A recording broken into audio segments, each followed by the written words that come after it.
The best part to any video game for me is when you play a game and you realize, wow, this is so unique.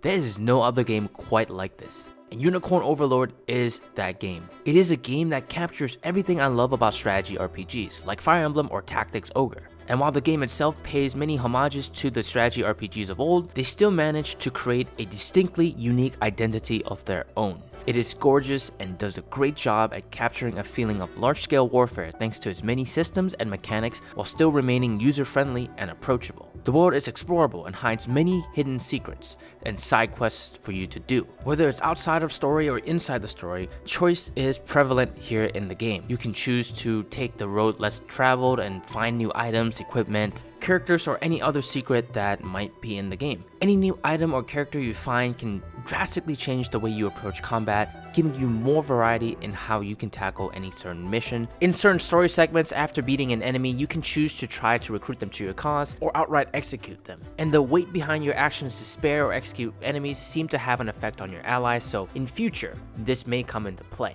And the craziest part to me is that even though this demo is limited time, by the end of the first 3 hours, you're probably gonna have a very different party than anyone else playing. And that's pretty amazing. I want to emphasize the many choices in this game again, in the unit variety, formation building, story consequences, and moment-to-moment gameplay. There's so much here for you to manage, yet everything in this game has the right amounts of choice, especially on expert mode. I'm pretty blown away by how interactive the combat is, even though the moment-to-moment fighting is all automated with a gambit system that has units prioritizing active and passive actions based on what you programmed. Between rounds of combat, you're managing different stats like stamina, formations, even the gambit system. You can swap around skills to make sure that you're hitting what you need to hit. And I want to emphasize the stamina system one more time. I don't think a lot of people will like this, but I love the stamina system because it forces you to do a lot of different things in a strategy RPG that games like Fire Emblem fall victim to.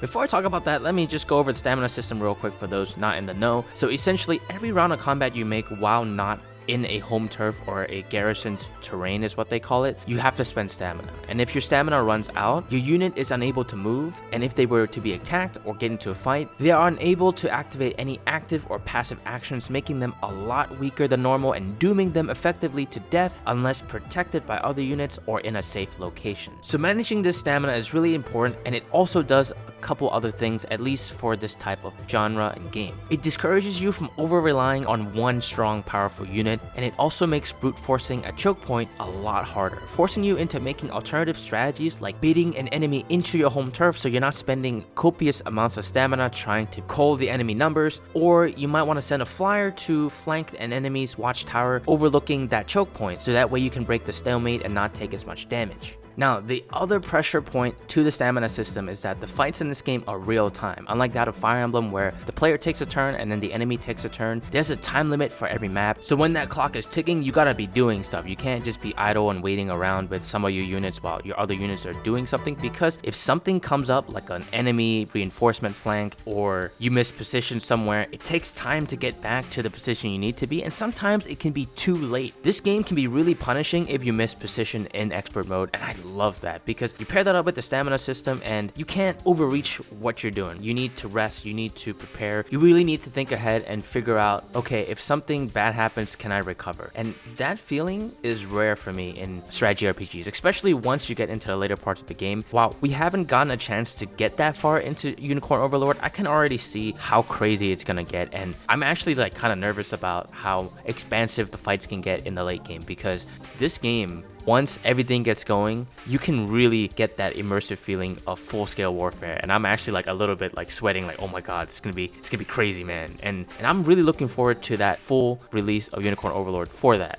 In Unicorn Overlord's case, I think they've done a good job so far based on the demo of capturing that unique individualistic unit identity in a fight while still giving you that feeling of large-scale warfare, which is really hard to do. And I'm gonna repeat this again and again in this video probably, but it's so hard for you to have individual distinct units in your mind when each unit can be a ball of up to 6 units and then you have like 8 of them on the map at the same time. Speaking about a ball of units, Vanillaware worked extremely hard to make the formation system work the way it does and give you the feeling that it does. Usually managing larger unit counts lessens the impact or identity of the individual unit itself. This is why games like Fire Emblem will mainly stick to having like a unique character you control with amazing skills that are much stronger than the average unit, or unique characters plus a battalion of no-names to simulate that larger scale warfare. The formation systems in Unicorn Overlord reminded me of Langrisser at first, but then it evolved.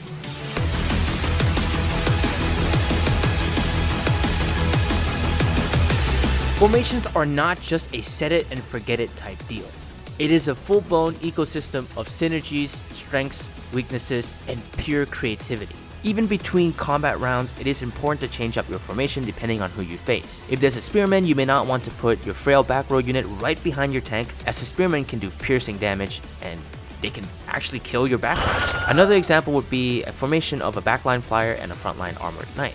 You make the flyer be the leader of the formation so you can get all the terrain hopping bonuses on the map while having the Armored Knight's passive skill to protect against true strike arrows aimed at the flyer during combat. If your Armored Knight is in the front line, they're susceptible to hammers and magic, which is where the formation swapping comes into play. The flyer in this example, the Griffin Knight, has higher evade and magic resist, so by putting them in the front lines while swapping the Armored Knight to the back line for just this combat round can give you a much higher chance of victory than before. And these two examples are just scratching the surface of what is possible, as we're not even accounting different skills that each character has that can impact the positioning of your units for the formation as well. It's very complex sounding, but once you start playing, it's very natural. The game teaches you really well, and I really like that. The game developers really spent their time here making sure that you understood what you're doing.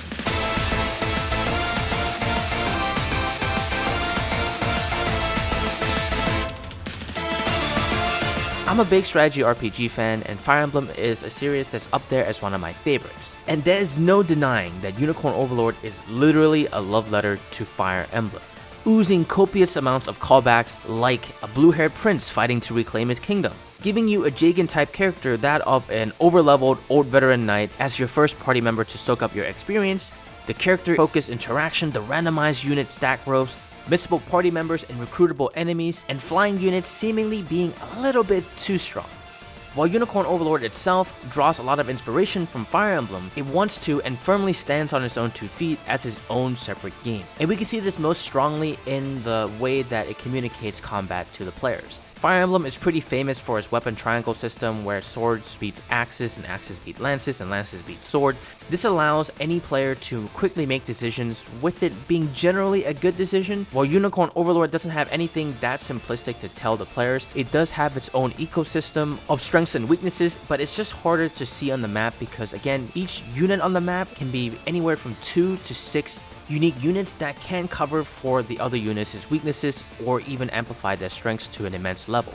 The most simplistic take on Unicorn Overlord's strengths and weaknesses is something like this. Generally, flyers will beat cavalry, cavalry will beat infantry unless the infantry levels up enough and gets a skill that can deal immense damage to cavalry, then it's a whole flip-flop. And then you even have stuff like bowmans beating evade tanks like thieves because they can always guarantee a hit, while evade tanks like thieves can beat beefy tanks because beefy tanks can't hit them, and beefy tanks beat bowmen because bowmans can't damage them unless they get some kind of fire arrow that just does more damage and inflicts a stat ailment that does even more damage. You see what I'm getting at? It's simple, but it's complex, and it can be very deep if you let it be, and that's amazing.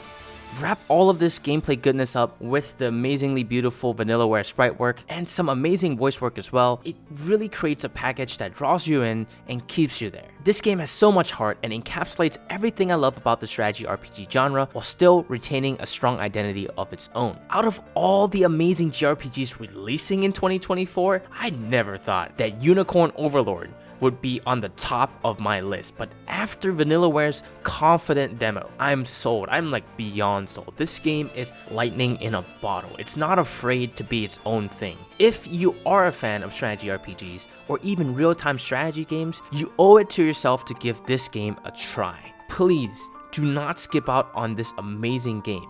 It is worth your time. Thanks for watching, and if you enjoyed this video, please leave a like and consider subscribing for more Unicorn Overlord content in the near future.